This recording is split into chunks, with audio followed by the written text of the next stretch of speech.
Good morning. Welcome to the February 16, 2017 Planning Commission hearing. If you'll please join me in the flag salute. Ready to begin.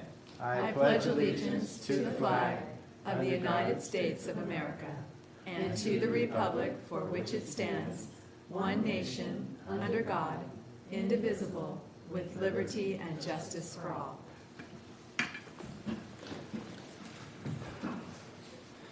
Ladies and gentlemen, if you please turn your cell phones off, we'd appreciate it. It doesn't look like this hearing may take hours upon hours, but there are time restrictions outside for parking, so I'll just note them. I have speaker cards. Okay. Madam Clerk, would you please take roll? Commissioner Callie? Here. Commissioner Dukas? Here. Chair Onstadt? Here. Commissioner Ketzley? Here. Commissioner Rodriguez? Thank you. Now is the time set aside for comments for matters that are not on the agenda. I don't have any cards. Does anybody here wish to speak? Seeing none, we'll move on.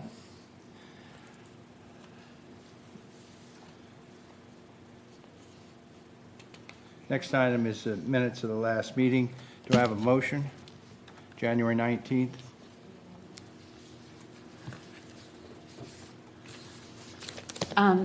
That was already amended, right? Move approval? Do we have a second? Second. Moved and seconded.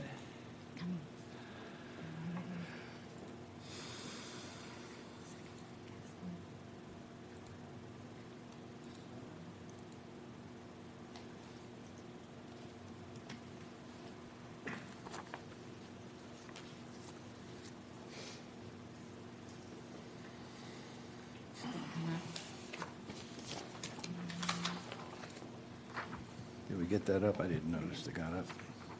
Okay. Motion's approved. Moving on to the item PL 150096, motion to modify a conditional use permit. Could we have the staff report, please?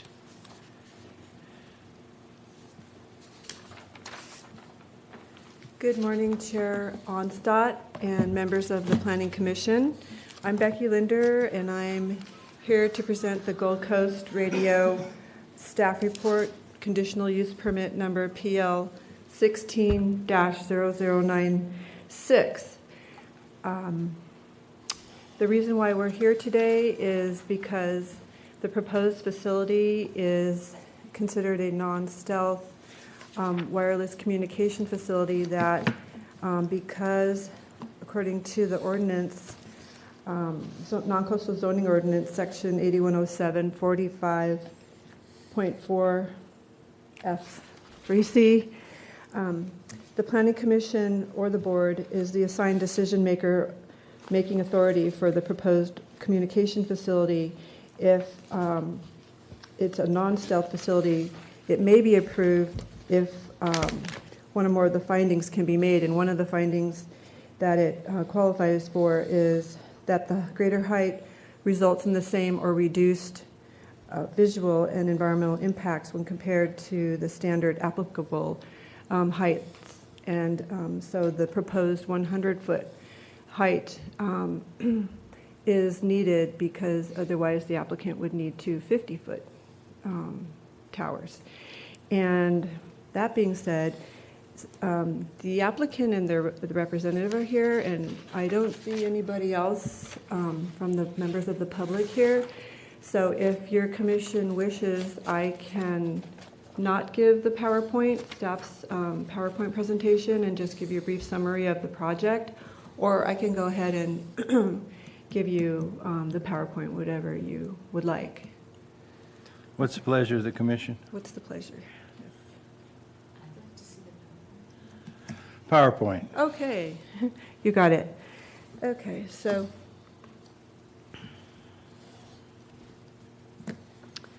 the proposed project is located at 2977 Sexton Canyon Road on a approximately 216-acre parcel located near the intersection of Barlow Canyon Road and Sexton Canyon Road in the unincorporated area of the county.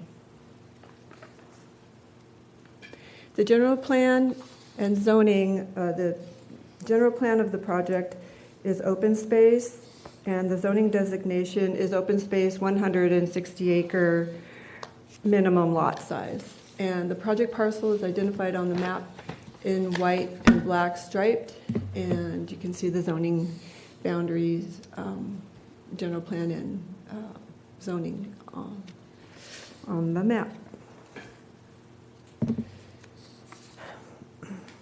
This project is a modification and continued use of an existing non-stealth wireless communication facility,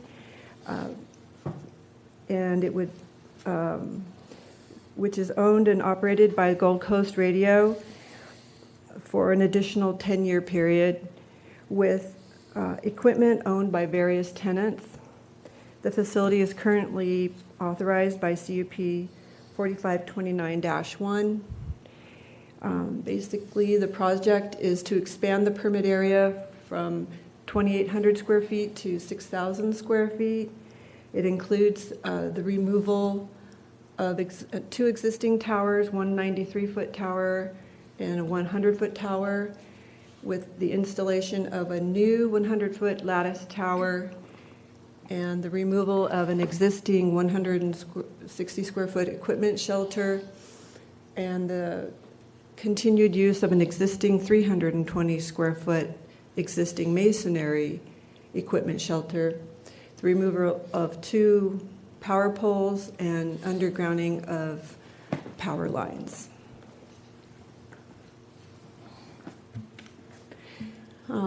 This exhibit shows the existing and proposed site plan. It also shows the blue line is, the blue dashed line shows the fire department 30-foot brush clearance. Oops, excuse me. In blue. And then the yellow dashed line shows the proposed project area of 6,000 square feet in yellow. And then you have the existing equipment shelters, the proposed tower.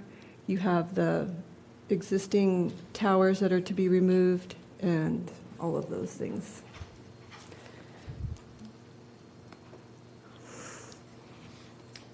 County staff prepared an initial study and negative declaration. We made the environmental document available for public review, for a 30-day public review, and it was notified with direct mailing to property owners within 300 feet of the project boundary. And legal notice was also published in the Ventura County Star newspaper. The final negative declaration is attached as Exhibit 8. And as discussed in the sections A and B of the initial study, the proposed project site has been developed, like I said earlier, with the two towers, existing towers, and the proposed changes of the site would reduce visual impacts, visual resources, and the functions of the removed communication facilities would be consolidated onto the one new tower. Therefore, implementation of the proposed project would not result in any potentially significant impacts.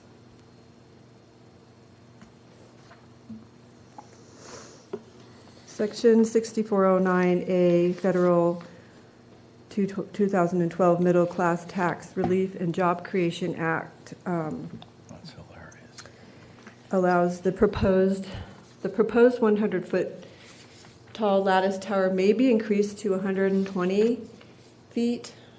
However, the increase of 20 feet in height is not a substantial change, and would not create a significant visual impact. And I can explain that a little bit.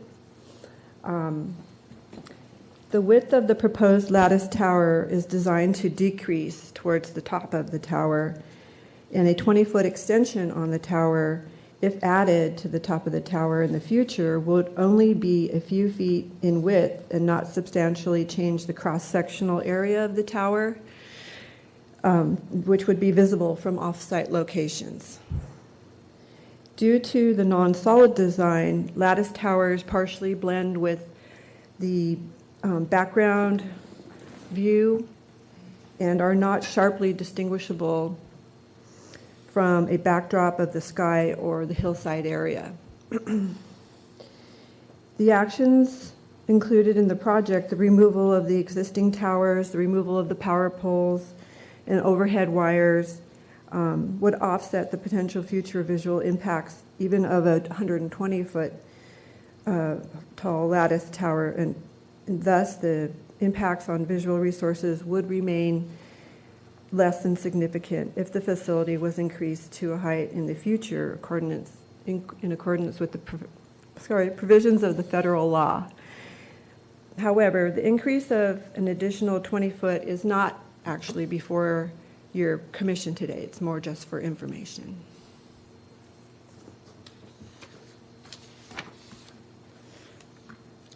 One second here.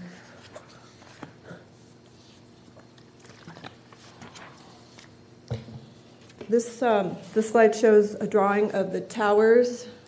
The drawing on the left, Tower A, or drawing A, is the proposed 100-foot tower, and to the right of it is B, is the proposed potential 120-foot tower that may be allowed pursuant to the federal code, section 6409A. Oh, so A, B.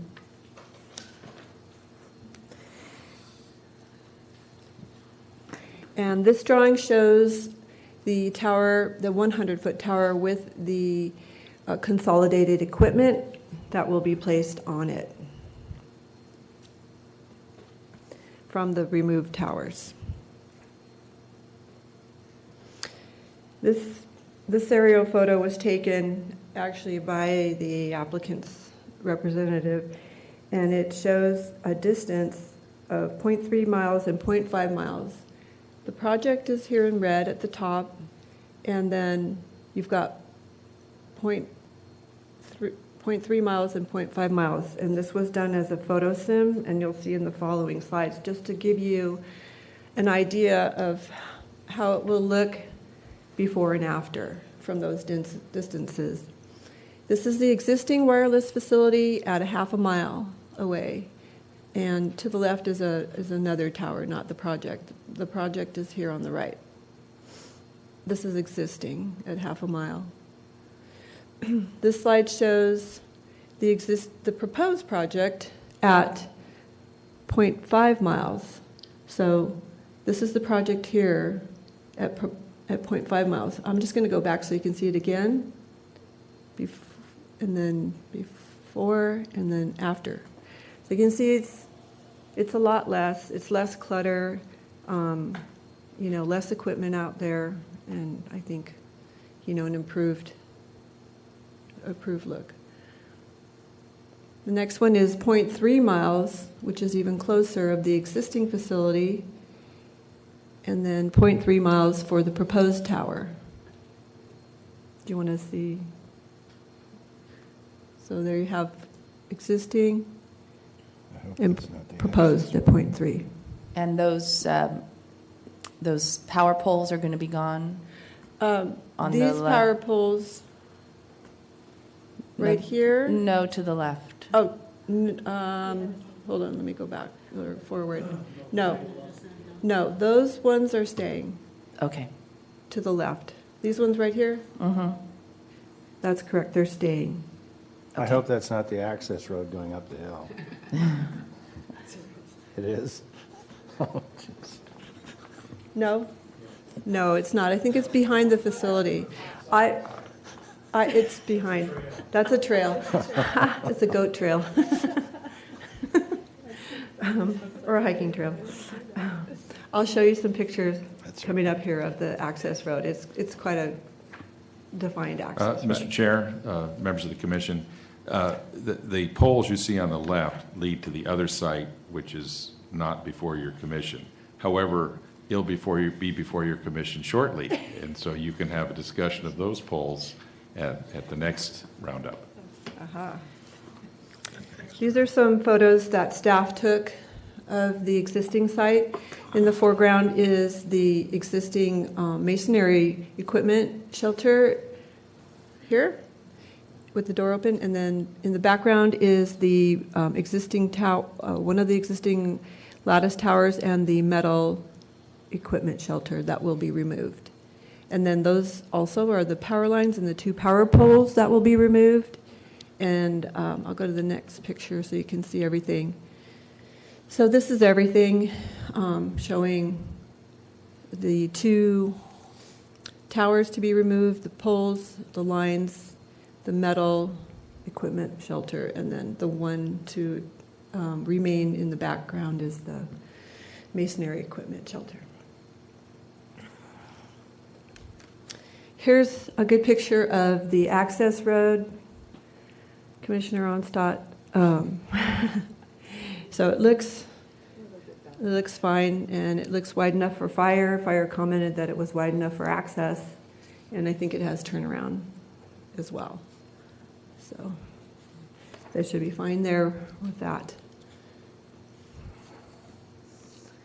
Based on the project design discussed in this presentation and in your staff report, the proposed project would have reduced visual and environmental impacts when compared to the standard applicable height limits, because the greater height results in the same or reduced visual and environmental impacts like I discussed earlier, according to the non-coastal zoning ordinance section 8107-45.4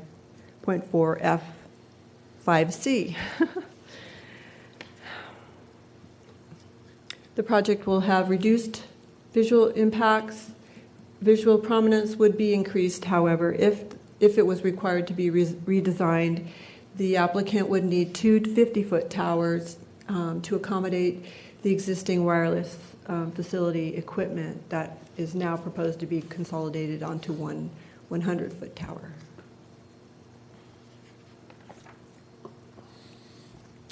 The proposed project is consistent with all applicable general plan policies, conforms also to the non-coastal zoning ordinance standards, including the standards for wireless facilities, 8105, section 8105.45.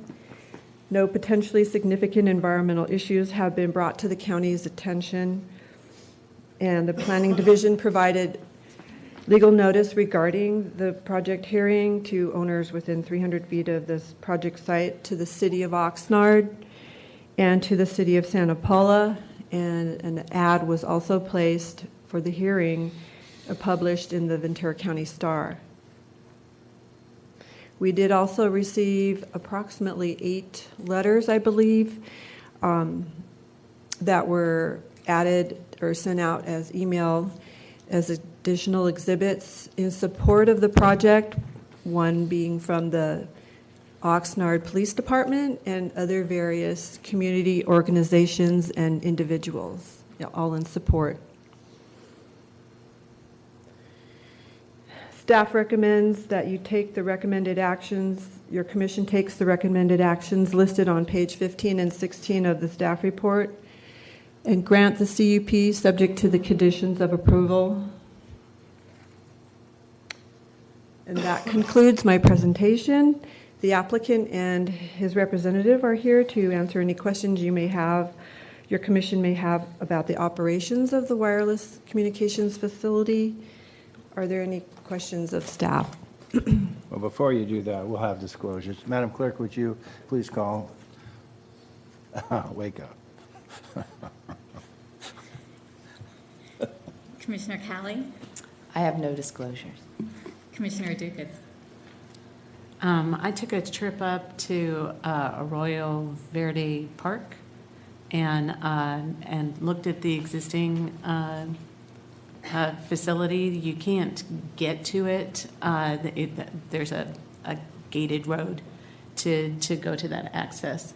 I noticed that there's a lot of places where you can't see it, but it is prominent over the park in some areas. which gave rise to a couple of questions in my head that I'll get to later. Okay. Commissioner Kessley, I have no disclosures. Chair Onstott. I have no disclosures. Thank you. Do we have questions of staff? Go ahead, Nora. Acknowledging that it's not before us, but if it is proposed that the 20-foot increase happens, it wouldn't come before us again, right? That is correct.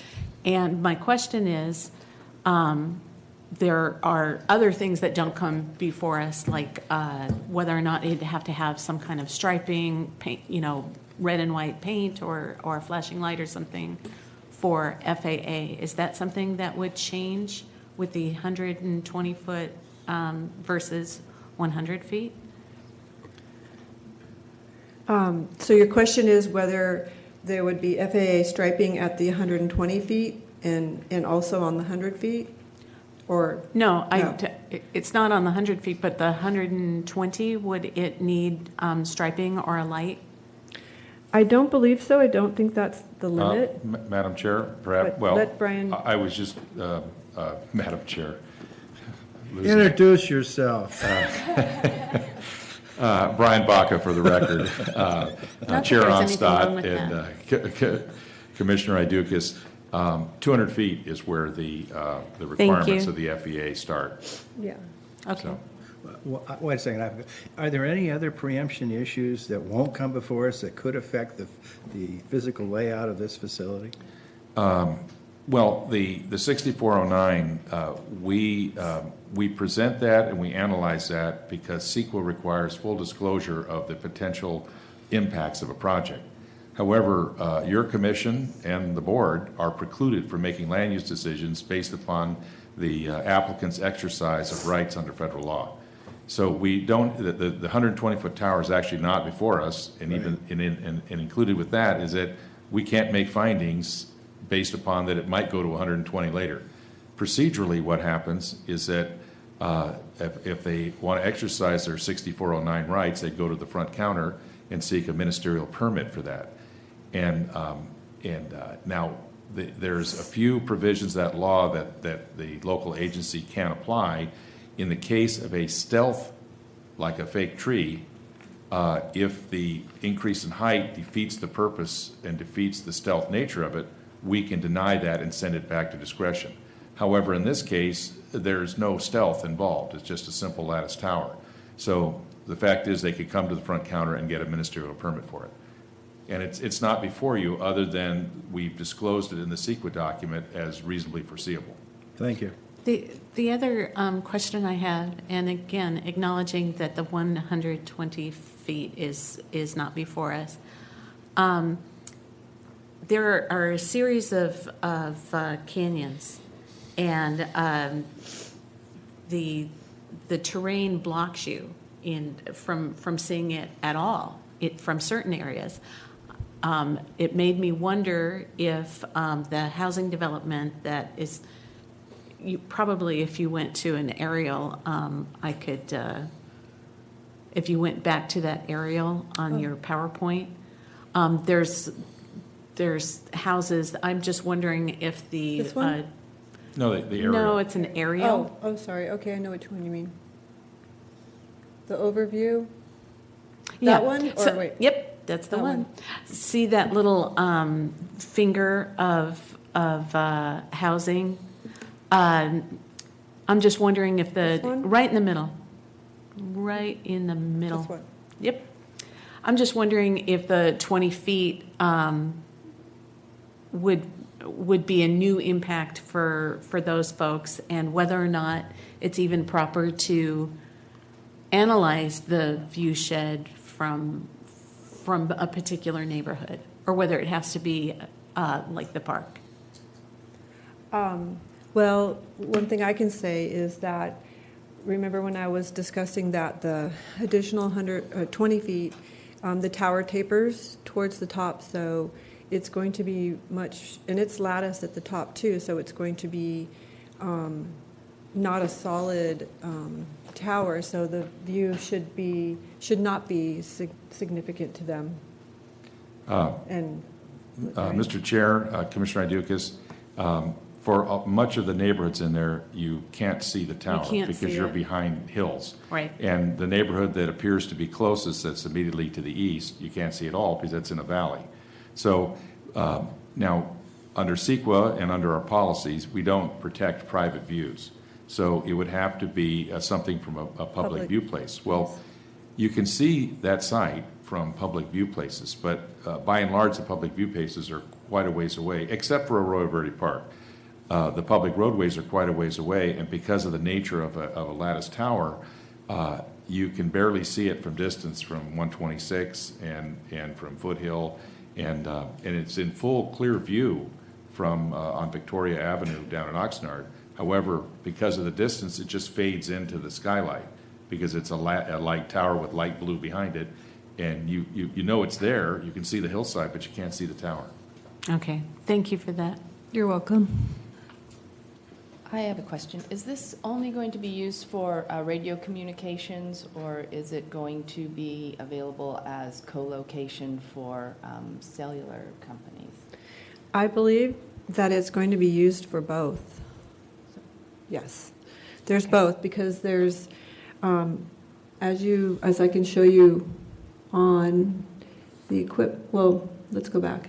Do you see the various equipment that's on these existing towers? Yes. That same equipment will be consolidated and placed on the one new tower, and these pieces of equipment are for all different kinds of uses. Grossman imaging, there's probably some other wireless communication facilities. Exhibit 4 of the staff report has a list of all the tenants and who they are, what the height is. We could look at that real quick. Oh, that's if you okay. want. I just wanted to. It's a Yes. good way to, if you're approving a new facility, to have the or an improved facility Co-location. that you have the co-location ability. So Definitely, it will be. expanding that. Okay. Yes. Any other questions? Thank you. You're welcome. Now for presentation of the applicant.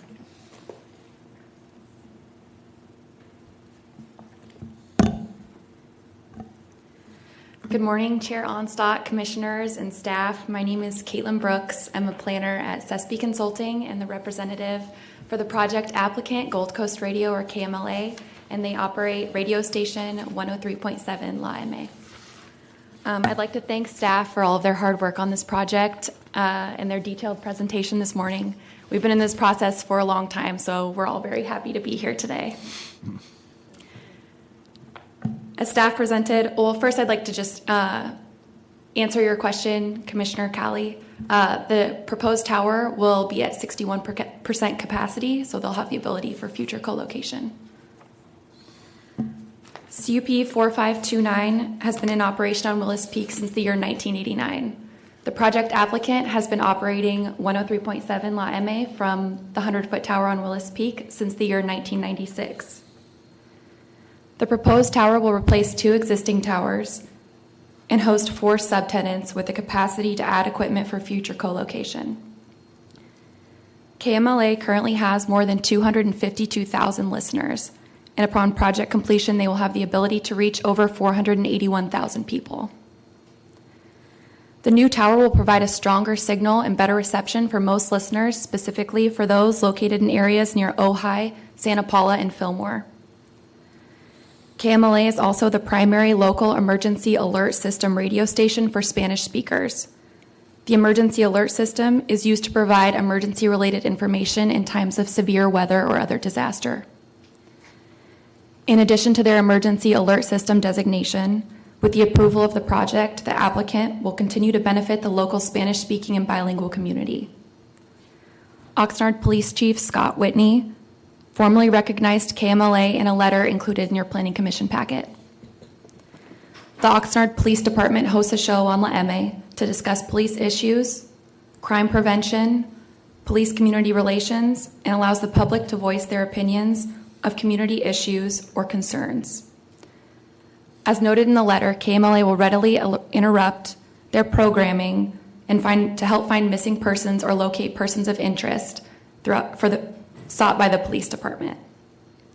We respectfully request that the Planning Commission approve this project today so that KMLA can continue to serve the Spanish-speaking and bilingual community in Ventura County.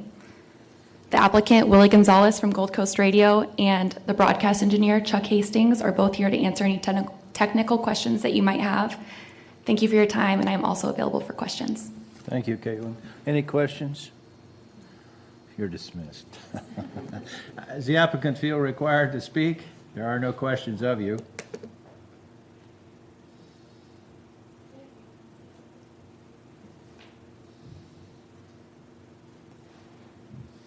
Well, you hear it all. I just want to thank everybody for being here, for all your support, and please help us to continue serve our Hispanic community. We might think that things might not happen, but let's take tomorrow. Whereas Spring probably will have about over 3 inches of rain. So if something like that happens, if we can only save one life, I think we should be okay. I think we should be proud of ourselves. Thank you. Thank you, sir.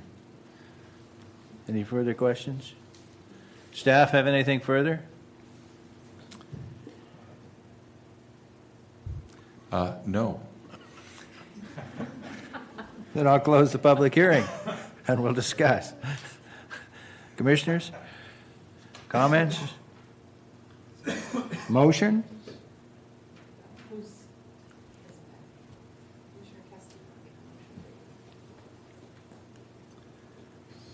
I would like to make a motion to approve the recommendations by staff for PL 15-0096 as presented. By the way, I was remiss, and I should say, there was no filed opposition nor speaker cards for anybody in opposition. Okay, let's go. I'll second the motion. Moved and seconded.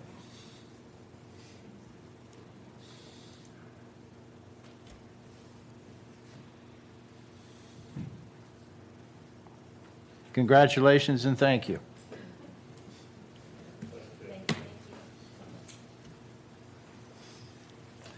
You got the short straw, did you? It is what it appears. Thank you. Appreciate it. As the acting director, I'd like to give the director's report. And the report is that I have nothing to report. Excellent. Excellent. Hey, Rich. Anybody have anything? No. Well, with that, I'll be gladly do this. We're dismissed. I wanted to do that.